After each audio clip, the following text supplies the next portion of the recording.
로마 지역에서 제 아는 친구들이나 지인들이 오시면 가끔씩 제가 이제 그분들을 모시고 뭐 LA 이렇게 몇 군데 다니기도 하죠. 그 중에 꼭 빼놓지 않고 가는 데가 이제 헐리우드 여기 거리하고 우리 교회 바로 뒷산이에요, 그렇죠? 그리피츠 파크에 올라가게 천문대에 올라가죠. 천문대 올라가면 아주 굉장히 우주에 관한 많은 것들을 볼 수 있게 해놨는데, 또 한 가지 좋은 건 밤에 올라가면 나이트 뷰가 밤 야경이 아주 멋져요. 로스앤젤레스가 위에서 한눈에 이렇게 쭉 내려다 볼 수 있어서 보셨어요? 보신 적 있으세요? 야경? 여기 사시면서도 야경 안 보신 분들이 꽤 계시더라고요. 우리가 언젠가는 오랫동안 토요일마다 교인들하고 그리피츠 사까지 등산을 오랫동안 했어요. 우리 장권사님이 그냥 그건 무슨 밥이라고 그러죠? 찹쌀밥? 뭐 이걸 해가지고 거기서 아주 맛있게 먹은 적도 있는데, 낮에 올라가면 날씨 좋으면 사나모니카 그 앞에 이제 바다까지 이제 한눈에 이렇게 쭉 볼 수 있어요. 참 좋다 하는 생각이 들죠. 뭐 높은 곳에 올라가면 멀리 내다볼 수 있다는 게 얼마나 우리의 눈을 시원하게 해주고 마음을 깨끗하게 해주나, 참 좋다 이런 생각 하죠. 오늘이 2018년의 마지막 주일, 그리고 다음 주일은 2019년의 첫 주일. 이맘때만 되면 뭐 목사님들이나 여러분들이나 바쁘실 거예요. 행사도 많고요, 모임도 많고요. 그런 많은 모임과 행사, 뭐 사람들을 만나고 하면서도 또 개인적으로는 우리가 해야 할 일이 내년을 계획하는 일이에요. 그렇죠? 2019년 플래닝을 하죠. 뭐 전에는 이렇게 두꺼운 이어북이라는 게 있어서 거기에 새해에 뭐 계획들을 쭉 적어놓고 스케줄링을 이미 하죠. 요즘은 뭐 이제 스마트폰에다가 그냥 직접 하는데, 새해에 어떤 계획을 세우시나요? 어떤 계획을 준비하고 계시죠? 새해를 위해서, 아니면 2020년 다음 해를 위해서는 뭘 준비하고 계시나요? 아니면 그 다음 해가지고 한 2030년쯤에는 무엇을 하실 건가요? 어떤 계획을 가지고 계시죠? 2100년에는 어떤 계획을 가지고 계시나요? 2100년? 그건 앞으로 지금부터 81년이나 남았는데 뭐 벌써부터 계획을 세워. 81년? 그때 내가 있을 건가? 이런 생각 하죠. 81년 후 2100년에 다시 만날까요? 여기서? 다시 만날까요? 자신 있어 하는 분이 별로 없어요. 80년 후, 100년 후 무슨 계획을 가지고 있을까? 목사님, 그건 계획을 세우지 않아도 돼요. 계획을 세울 필요가 없어요. 이렇게 말하는 우리들에게 베드로 사도가 오늘 베드로후서 1장 말씀을 통해서 그렇지 않다고, 계획을 세워야 한다고, 준비를 해야 한다고. 언제부터? 지금부터 준비를 해야 한다. 벌써 했어야 됐다. 그러나 이전에 하지 못했다면 지금부터라도 해야 한다. 오늘 당장이라도 준비를 해야 한다 하시면서 주신 말씀이 오늘 베드로후서 1장, 실제로 이제 5절부터의 말씀 11절까지인데 5, 6, 7 3절은 빼놓고 8절부터 11절까지 말씀을 보는 거예요. 8절부터 8절과 9절의 말씀을 보시면 이런 말들이 나와요. 어떤 말들이 나올까요? 한번 8절을 먼저 한번 읽어볼까요? 이런 것들이 여러분에게 갖추어지고 또 넉넉해지면, 이런 게 뭔지는 잘 몰라요. 근데 이런 것들이 여러분에게 갖추어지고 넉넉해지면 여러분은 우리 주 예수 그리스도를 아는 일에 게으르거나 열매를 맺지 못하는 사람이 되지 않을 것입니다. 그래서 그러니까 굉장히 이런 것들을 하면 좋은 거네요. 이런 것들을 갖추거나 또 넉넉해지면, 그러니까 뭐 좋은 일이네요. 그런 것들을 가지면, 그게 뭔지는 아직 몰라요. 9절에도 또 이런 이것들이 나와요. 8절에서는 이런 것들을 갖추거나 넉넉하게 가진 사람에 대해서 좋은 의미로 우리에게 말을 주는데 9절은 반대네요. 그러나 이런 것들을 갖추지 못한 사람은 근시안이거나, 근시안은 뭔가 하면은 myophia라고 영어로 말하죠. nearsight, 가까운 것만 보는 사람이에요. 앞에만 보는 사람이에요. 멀리는 못 보는 사람이에요. 근시안이거나 앞을 못 보는 사람. 영어 성경엔 이걸 어떻게 죄송합니다. 전에 우리가 봤던 개역 성경에서는 원시치 못하며 그렇게 번역해 놨어요. 원시 멀리 내다보지 못하며 소경이다 그랬어요. 소경. 앞을 못 보는 장님이란 말이죠. 시각 장애인이라는 말이죠. 이런 것들을 갖지 못하면 원시치 못하고 멀리 못 보고 가까운 것만 보며 또한 앞을 보지 못하는 장애인일 것입니다. 그랬어요. 그렇다면 8절과 9절 이 두 절의 말씀에서 공통적으로 나오는 이런 것들, 이게 되게 중요할 것 같아요. 그렇죠? 이런 걸 가져야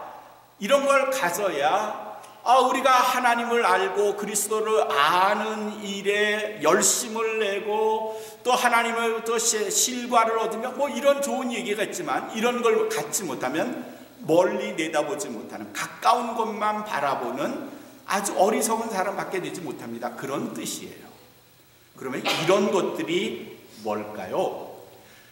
오늘 본문에서는 뺐어요. 조금 길어진 것 같아서 제가 그냥 5절부터 7절까지의 말씀에 이런 것들이 뭔지를 우리에게 말해주고 있는데, 이런 게 뭔가 그걸 8가지로 이야기해요. 제일 처음에 믿음의 덕의 지식의 절제를, 절제의 인내의 경건의 형제우애를, 형제우애의 사랑을 더하라 그랬어요. 이 8가지를 갖춘 사람은 이것을 넉넉하게 가지면 우리 주 예수 그리스도를 아는 일에 게으르지 않고 열매를 맺지 못하는 사람이 되지 않을 것입니다. 이 8가지를 우리가 갖지 못하면 그 사람은 멀리 보지 못하는 근시안이고 아니면 장님일 겁니다. 그런 뜻이에요. 이 8가지가 왜 중요하죠? 다시 한번 8가지를 말씀드려 볼까요? 믿음을 가져야 돼요. 덕이 있어야 돼요. 믿음뿐만 아니라 사람이 덕이 있어요. 저 사람은 참 신앙생활에 덕이 된다. 이건 이웃에게 끼치는 영향력이에요. 덕은 덕스러운 사람. 그 덕이 있어야 돼요. 덕이 있는 사람도 지혜도 가져야 돼요. 무슨 지혜인가 하면 하나님을 아는 지혜, 예수 그리스도를 아는 지혜예요. 이 지혜를 가진 사람은 절제할 줄 알아요. 사실 우리가 절제라는 게 우리 현대인들에게 큰 문제예요. 우리는 자유만을 강조하지 의무를 잘 잊어버려요. 자기 자유만 하고 난 입이 있으니까 내가 말할 자유 있어. 그렇죠. 언론의 자유 있죠. 그러나 남에게 해를 주는 자유는 없잖아요. 그런 건 절제해야죠. 마음이 그냥 생각나는 대로 뭐 거침없이, 그렇죠? 필터링하지 않고 내뿜고 하면요, 그게 다른 사람에게 독이 돼요. 그래서 다른 사람에게 치명적인 영향력을 끼쳐요. 그런 말은 안 하는 게 좋잖아요. 내가 이 말을 해서 다른 사람에게 좋은 덕을 끼칠 건지 악영향을 끼친 건지를 가늠하고 생각해 봐야 돼요. 절제예요. 절제하려면 그 다음에 필요한 게 뭔가 인내예요. 인내하는 사람은 경건한 삶을 살아요. 그리고 경건한 사람은 형제우애를, 이건 형제우애는 피를 나는 형제가 아니라 뿐만 아니라 자기 주변에는 많은 사람을 사랑하고 포용할 줄 아는 그런 형제우애예요. 그리고 그걸 마침내 사랑으로 종결돼요. 사랑으로 마침표를 걸어요. 이런 삶의 8가지 신앙의 열매를 갖는 사람이 바로 하나님을 아는 일에, 그리고 열매를 거두는 일에 부족하지 않는 사람이래요. 멀리 내다보는, 9절의 말씀에 따르면 멀리 내다볼 수 아는 사람. 로마서 8장 13절에 사도 바울이 이런 말씀을 우리에게 하고 있습니다.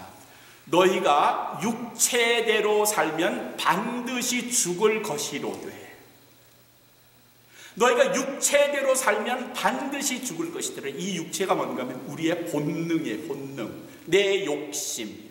우리는 근본적으로 악해요. 착하지 않아요. 내 본능대로 말하면 남의 거 뺏고 싶고요, 갖고 싶고요, 남에게 지는 거 싫어하고요, 이런 마음들이 우리 안에 가득해요. 가끔씩 그러죠. 본능대로 살아. 너 그냥 본능에 이끌리는 대로 살아. 그 말은요, 네 욕심껏 살아. 남 생각하지 말고 네가 하고 싶은 대로 살아. 그 말과 동일한 말이죠. 본능대로 살면요, 세상이 아주 엉망진창이 될걸요.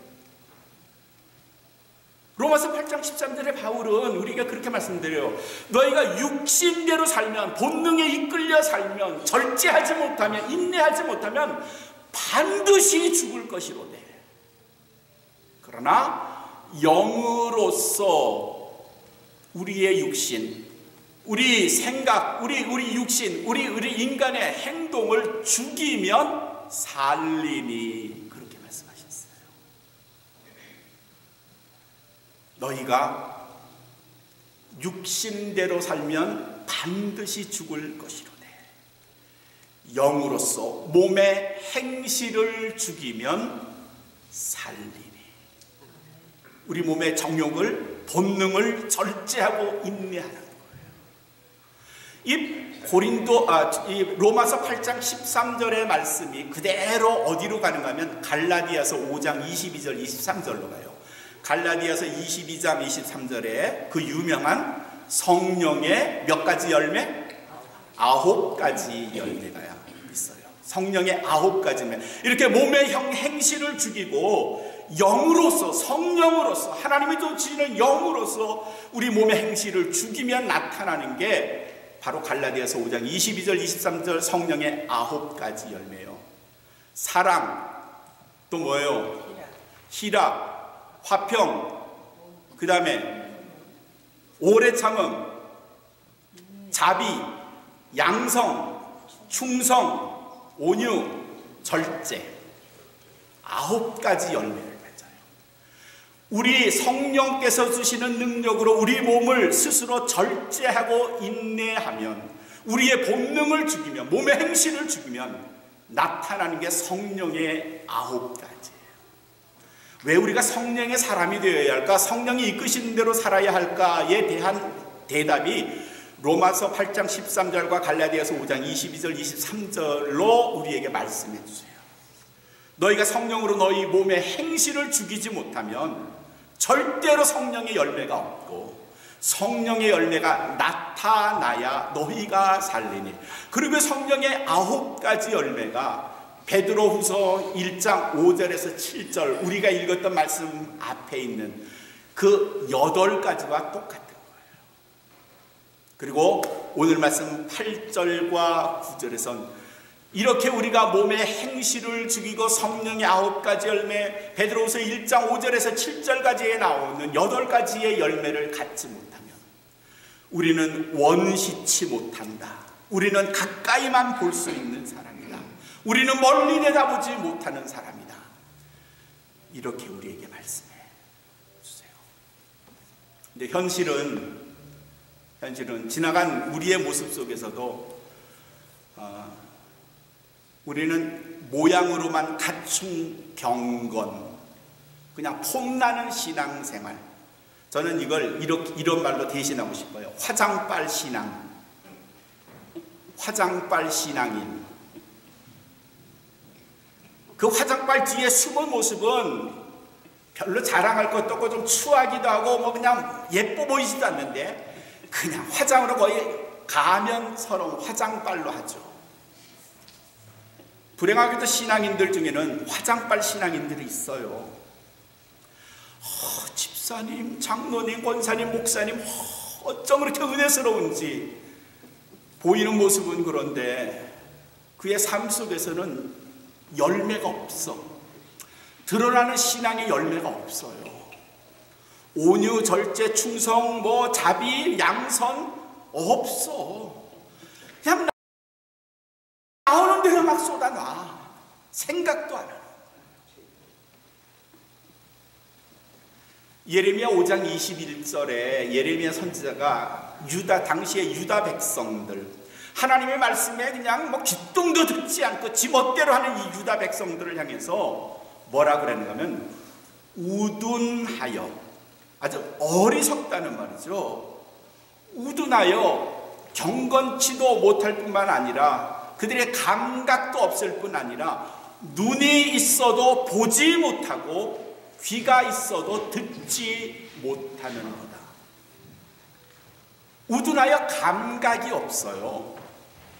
뭐 꼬집으면 아프다고 해야 되잖아요. 눈이 있으면 보고 무엇이 옳고 무엇이 나쁜지를 판단해야 되잖아요. 들으면 무엇이 진실이고 무엇이 거짓인지 알아야 되잖아요.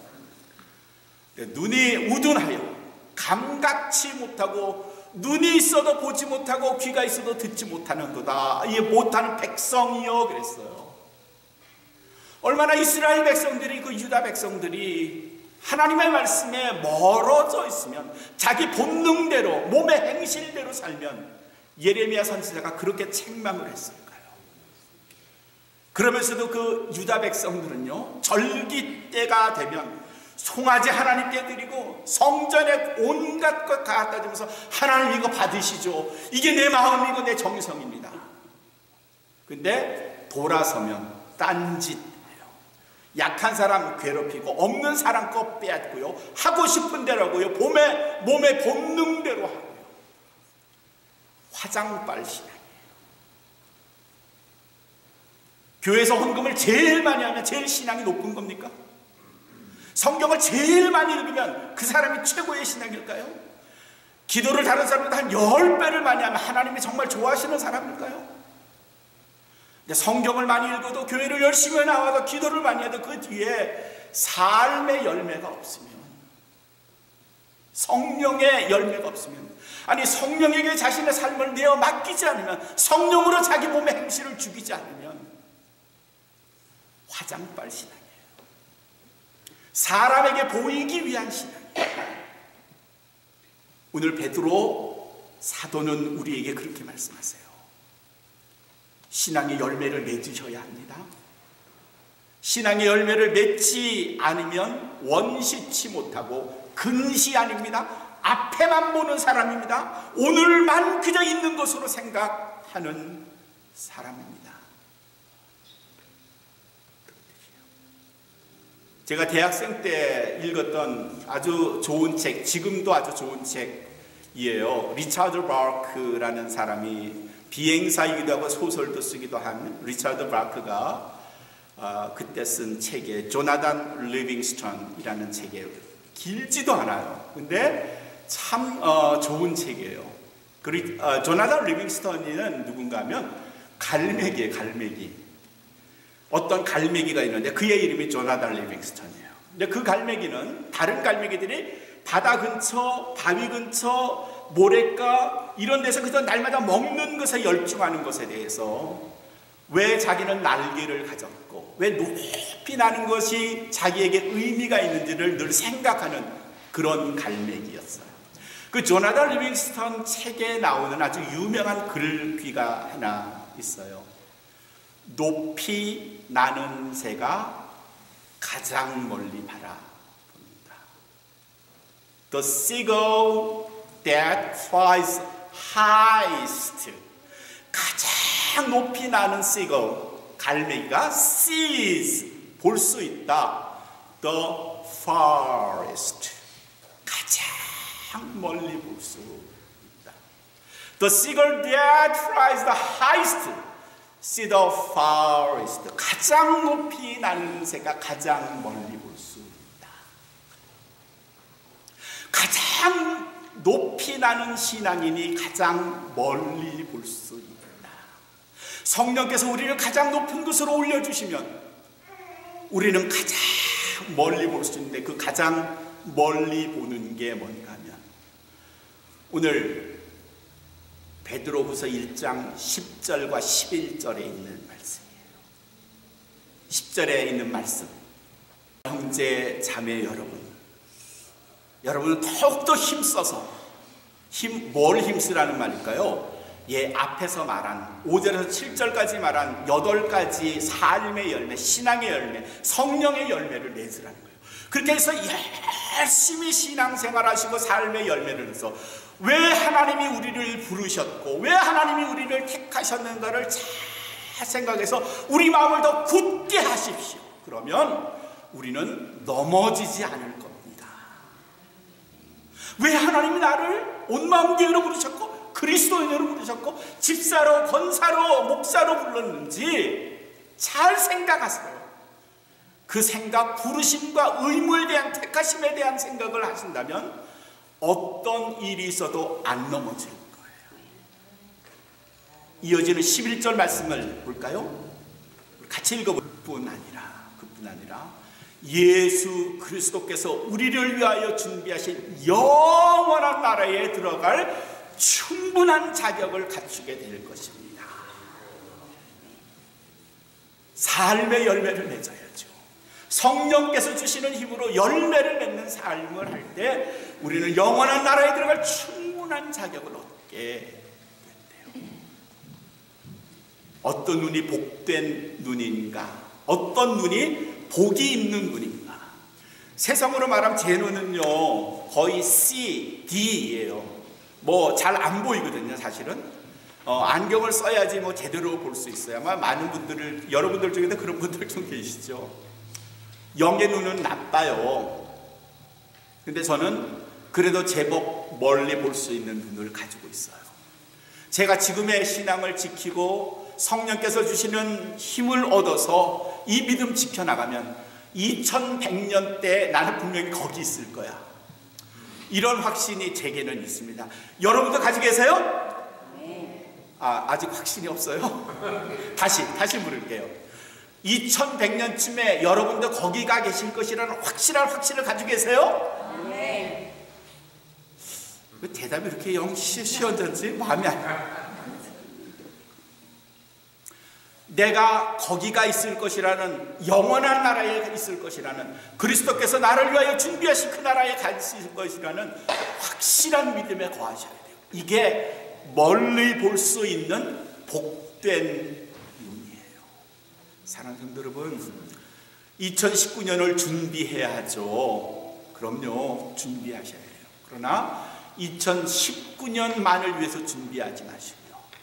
2100년, 2200년 영원한 하나님의 나라에 함께 들어갈 수 있도록 신앙의 높은 차원, 성령과 함께하는 차원, 날마다 삶의 열매를 맺는 그런 신앙이 그게 바로 오늘 베드로가 우리에게 권면하고 요구하고 가르치는 말씀입니다. 모두가 이 말씀에 주목하고 미래라 보는 신앙, 복된 눈의 신앙, 성령께서 주시는 눈으로